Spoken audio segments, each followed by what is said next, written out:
I am Emma, and I'm just a regular girl from a modest background. After completing my undergraduate education, I began working at City General Hospital as a nurse. Though it wasn't glamorous, I enjoyed changing people's lives and being of service to them. The emergency room doors suddenly burst open as I was hurrying through it with my arms full of goods on that fateful day. A man with a broken motorbike helmet and a torn leather jacket was lying on a stretcher that 2 paramedics had pushed in. "What happened?" I requested right away, dropping my load and coming to help. A paramedic grumbled.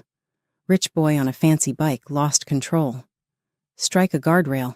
He's lucky his gear held up, because else he might be in worse shape." The attending physician, Dr. Thompson, rushed over. "Emma, I need your help here." With haste, we took off the man's protective gear and evaluated his injuries. He appeared to have escaped with just a fractured arm and some bad bruises, considering how serious the crash was. I couldn't help but notice his toned body and the fine watch he wore as we took off his shirt. As he came to, the man moaned and asked, "Where am I?" "You're at City General," I mutely informed him. "You've been in an accident, but you're going to be okay." His eyes flew open, irises shockingly blue. He gave me a confused glance and then forced a meek grin. He said, "An angel," before collapsing once again.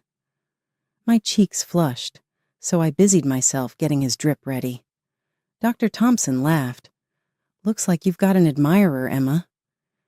"This is Richard Thornton's son, Jake Thornton, the man who owns half the city, you know." Over the course of the following few days, I was almost always put in Jake's room. Although he was recovering nicely, his arrogant demeanor was starting to get to me. He would say, "Hey, Nurse Angel," every time I walked in. "Come to make my day brighter." Trying not to show my blush, I would roll my eyes. "Mr. Thornton, I'm here to check your vitals. Not a thing more." I was intrigued by Jake, even in spite of his haughtiness.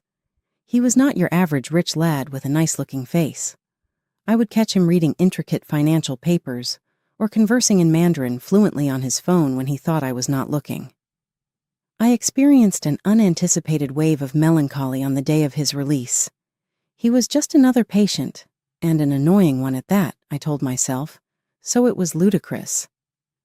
As he packed his belongings, Jake murmured, "Well, Nurse Angel, I guess this is goodbye."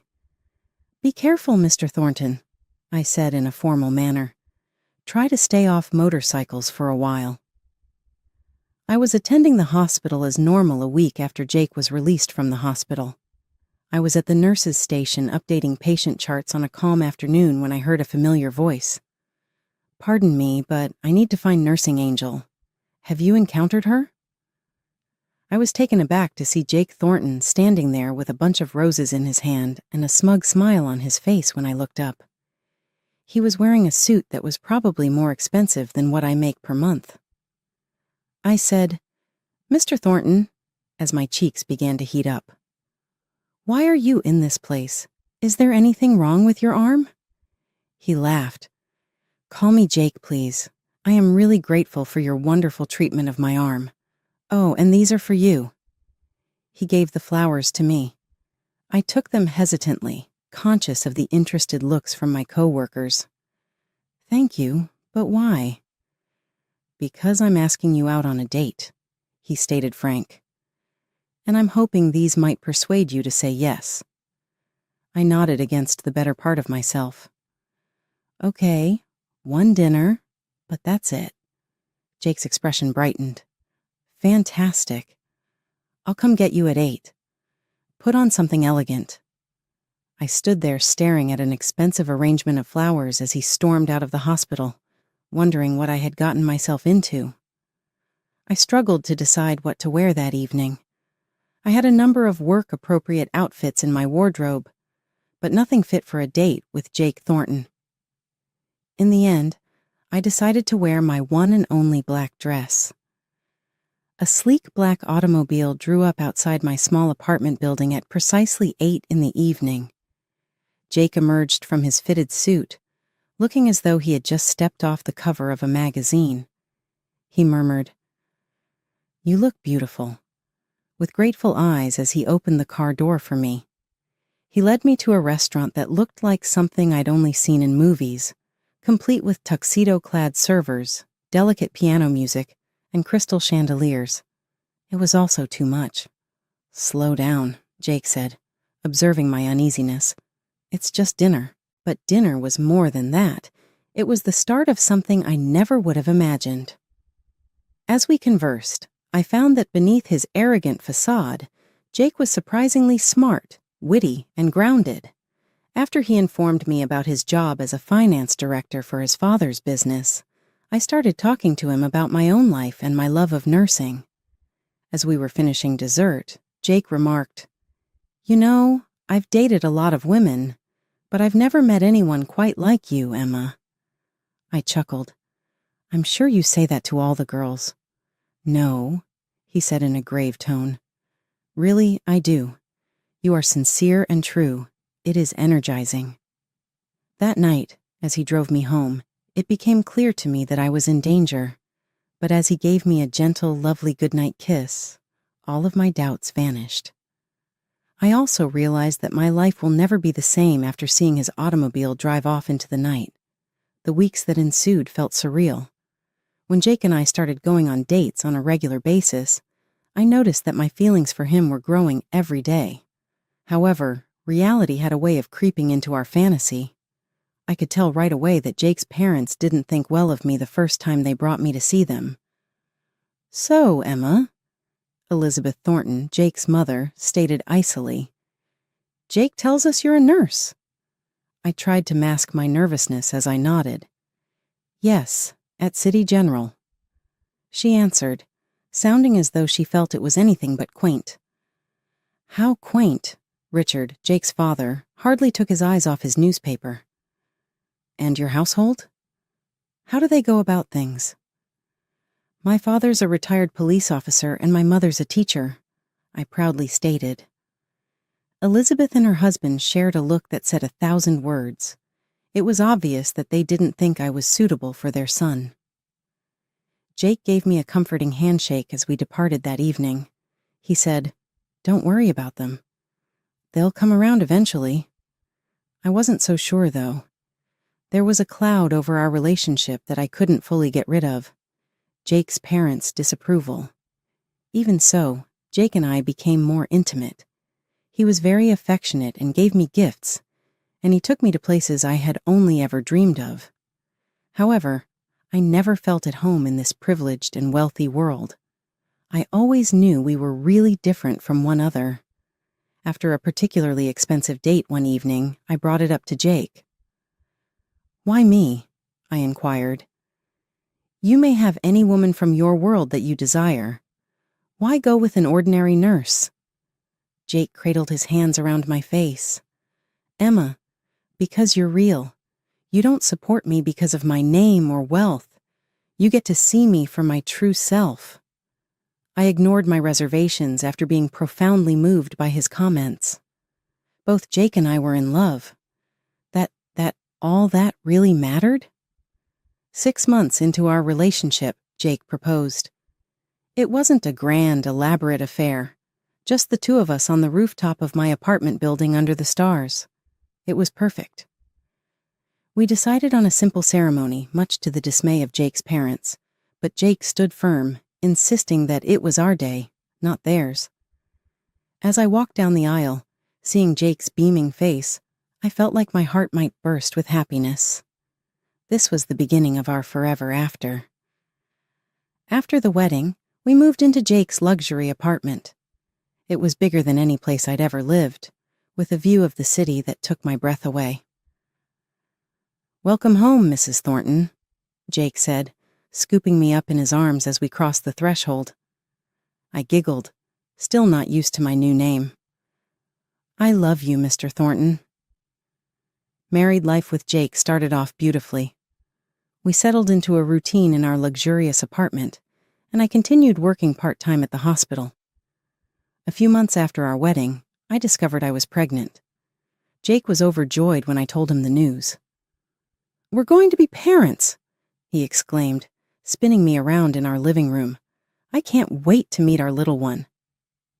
The pregnancy was relatively easy, and 9 months later, I gave birth to a beautiful baby girl. We named her Lily.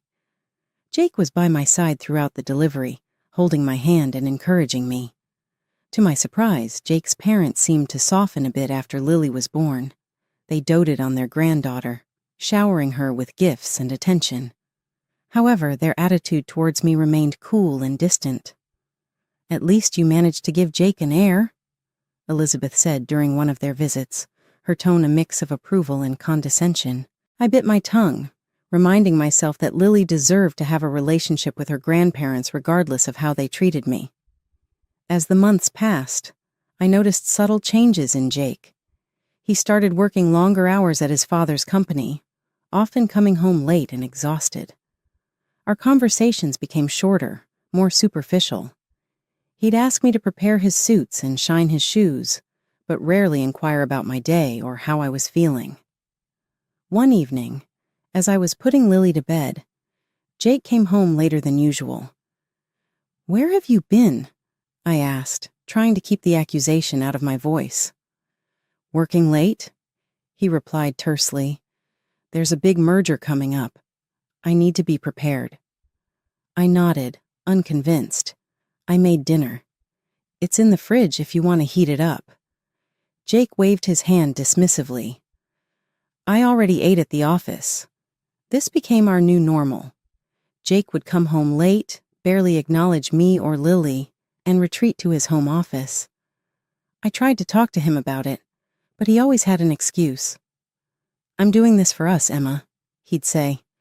"For our future. You wouldn't understand the pressure I'm under." I felt a growing distance between us, a chasm I didn't know how to bridge. The man I married, the one who had swept me off my feet, seemed to be disappearing before my eyes. One day, I received an unexpected call from Elizabeth, Jake's mother. "Emma," she said, her voice cold and disapproving, "I hope you realize you're not fulfilling your duties as the wife of a financial director." Confused and hurt, I asked, "What do you mean?" "You didn't even bother to come to the corporate party last night," she replied. "Though perhaps it's for the best. You would have stood out among the gorgeous women there, and not in a good way." My heart sank. I hadn't known about any corporate party. Jake hadn't mentioned it to me. That evening, when Jake came home, I confronted him. "Why didn't you invite me to the corporate party?"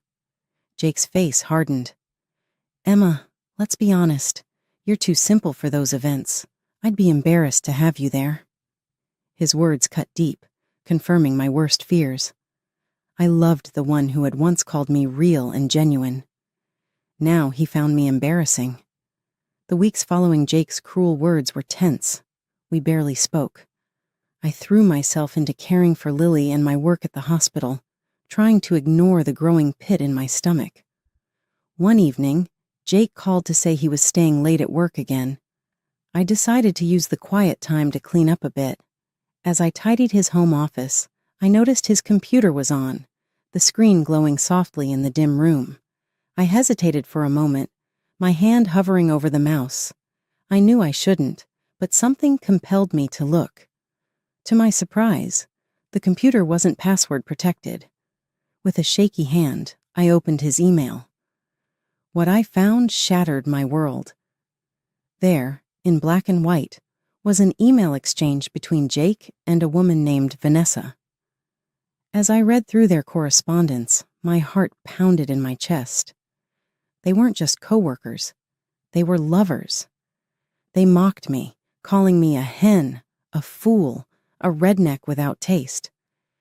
Jake praised Vanessa's skills in bed while dismissing me as dull and unattractive. With trembling hands, I copied all the correspondence I could find onto a USB drive. I needed proof, something concrete to confront Jake with. I barely slept that night, tossing and turning as Jake's words echoed in my mind. When he finally came home the next morning, I was waiting for him in the living room. Lily asleep in her crib. "We need to talk," I said, my voice surprisingly steady. "I know about Vanessa." His face paled for a moment before a smirk settled on his lips. "Come on, Emma, did you really think someone like me would be satisfied with someone like you? Vanessa is everything you're not. Beautiful, sophisticated, amazing in bed." Each word was like a knife to my heart. "I'm your wife," I whispered, "the mother of your child." "That's all you'll ever be," he smeared. "I'm not giving up, Vanessa. You'll just have to deal with it." In that moment, something inside me snapped. "No," I said firmly. "I won't deal with it. This marriage is over, Jake." His smirk faltered. "You can't leave me. You have nowhere to go, no money of your own." "I'd rather be poor and alone than stay with a cheating bastard like you," I spat. I rushed to Lily's room, scooped her up, and grabbed the pre-packed bag I had prepared earlier. As I headed for the door, Jake called out, "You'll regret this, Emma." "I'll make sure of it." I turned to face him one last time. "No, Jake, you're the one who's going to regret this." With those words, I walked out of our luxury apartment, my daughter in my arms and my heart in pieces. I didn't know what the future held, but I knew one thing for certain. I was done being Jake Thornton's fool. The taxi pulled up to my parents' modest home, and I felt a wave of relief wash over me. My mother opened the door before I could even knock, concern etched on her face. "Emma, what's wrong, sweetheart?" she asked, taking in my tear-stained face and Lily in my arms. "Mom," I choked out. "Jake, he's been cheating on me." My father appeared behind her, his expression hardening. "That bastard," he muttered, ushering us inside. Over the next few hours, I poured out the whole sordid story to my parents. They were furious but supportive, insisting that Lily and I stay with them as long as we needed. But Jake wasn't content with just ending our marriage. He wanted to destroy me completely. I was served with court papers. He was suing for full custody of Lily, claiming I was an unfit mother. The allegations in the lawsuit made me sick. Jake painted me as unstable, neglectful, an alcoholic who cheated on him. Every word was a lie, but I knew how powerful the claims were. My saving grace came in the form of the USB drive I'd taken from Jake's computer. In court, his smug expression faltered as my lawyer presented the evidence. The judge, a no-nonsense woman, saw right through his lies. In the end, I was granted primary custody of Lily, with Jake ordered to pay a hefty amount in child support and alimony. I thought that would be the end of it, but I was wrong. A few weeks later, as I was settling into life at my parents' house, a sleek car pulled up outside. Jake stepped out, followed by a stunning woman I assumed was Vanessa. "I'm here to see my daughter," Jake demanded as I opened the door. Before I could respond, Vanessa pushed past me into the house. Her nose wrinkled as she looked around. "My God, Jake," she said loudly. "This place is like a homeless shelter, and these old people, they're practically worthless." I saw red. How dare she insult my parents, who had welcomed me with open arms when I had nowhere else to go? "Get out!" I hissed, my voice shaking with rage. "Both of you, get out of my house right now." Jake's face twisted with anger. "You can't keep me from my child, Emma. I'll take her from you. Just wait and see." As I slammed the door in their faces, I knew this wasn't over. Jake and Vanessa wouldn't stop until they'd taken everything from me. I needed to fight back. That night, I called my father's old police buddy, now a private investigator named Frank. "I need dirt on Jake and his new girlfriend," I told him. "Anything you can find."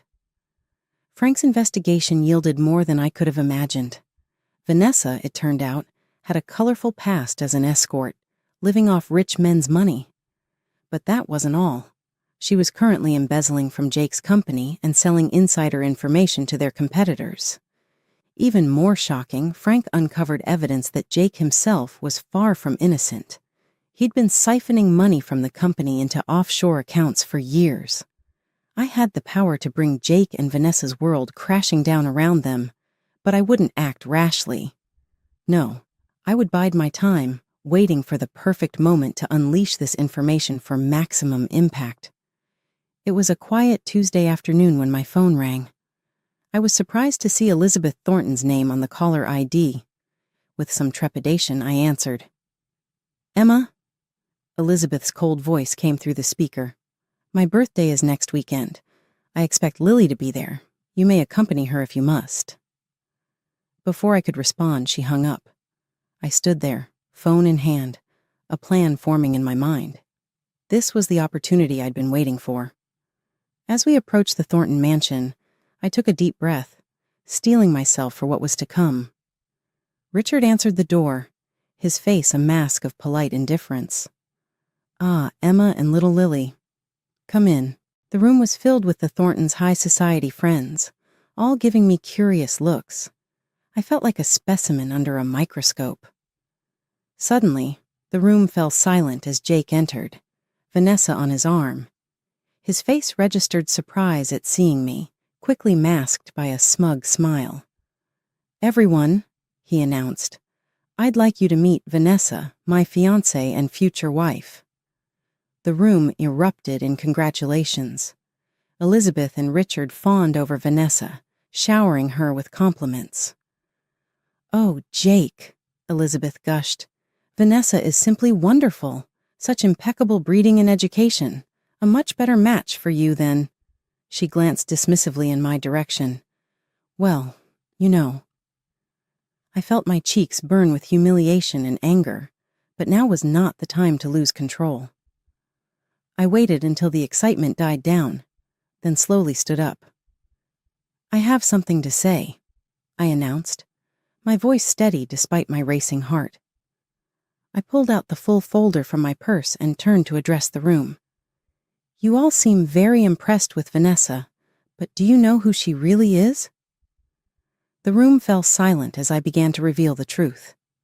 I explained how Vanessa was living under a false identity, how she had no real education, and how she had worked as an escort, sleeping with rich men for money. Gasps and murmurs filled the room.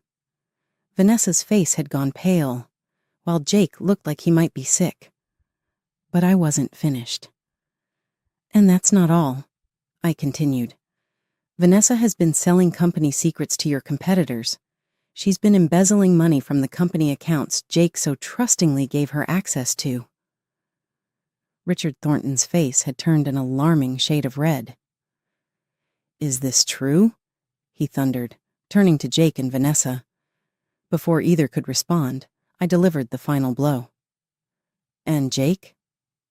"Jake has been transferring company funds to offshore accounts for years." The room erupted into chaos. Richard grabbed Vanessa by the arm, practically dragging her to the door.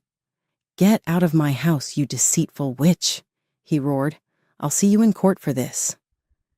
He then rounded on Jake, his hand connecting with Jake's face in a resounding slap. "You're fired, you ungrateful scoundrel. How dare you steal from your own family?" In the midst of the pandemonium, I calmly picked up Lily and headed for the door. As I passed Jake, who was holding his reddened cheek, I paused. "I told you you'd regret this, Jake," I said softly. "Goodbye." In the weeks following the explosive revelation at Elizabeth's birthday party, my life took yet another unexpected turn. One afternoon, I received a call from Richard Thornton. "Emma," he said, his voice uncharacteristically hesitant. "Elizabeth and we'd like to speak with you in person, if possible." I was intrigued and a little nervous, so I agreed to meet them the following day in a quiet cafe. They were seated at a corner table, appearing more mature and serious than I had ever seen them when I first went in. Elizabeth said, "Emma, we owe you an apology. A big one," as soon as I sat down. Richard gave a gloomy nod. "We greatly misjudged you. You preserved our business and our good name. We are always so grateful to you." We had our most candid conversation in the last hour. They expressed their sorrow, their outrage at Jake's deceit, and their desire for a new beginning. We had reached a semblance of tranquility by the time we left the cafe. Life kept evolving quickly. Vanessa was detained for embezzlement and fraud, and she could spend time in jail in addition to paying a large fine. Jake left the state in shame when his parents took away both his luxurious residence and his position. Every now and again he would phone Lily to talk, but our conversations stayed chilly and aloof. Richard and Elizabeth asked me to come into their office one day. Richard remarked, "We have something for you," and he gave me an envelope. Enclosed was the title to a modest yet charming apartment located in a posh neighborhood. "It's yours," said Elizabeth, "as a thank you for saving the company and a new start for you and Lily." I was struck with their kindness. "I'm at a loss for words," I said. "Say that you'll take it," Richard said kindly. "There's more, too. We want to cover the cost of your education. You previously stated that you had aspirations of becoming a doctor." My eyes filled with tears. "A cardiologist, actually, but I never thought—" "You can now," Elizabeth grinned. "Consider it an investment in our granddaughter's future." I consequently found myself starting a new path at the age of 30. It was difficult to juggle being a single mother and medical school, but I was committed to finishing both. After moving into our new apartment, Lily and I started living our own lives.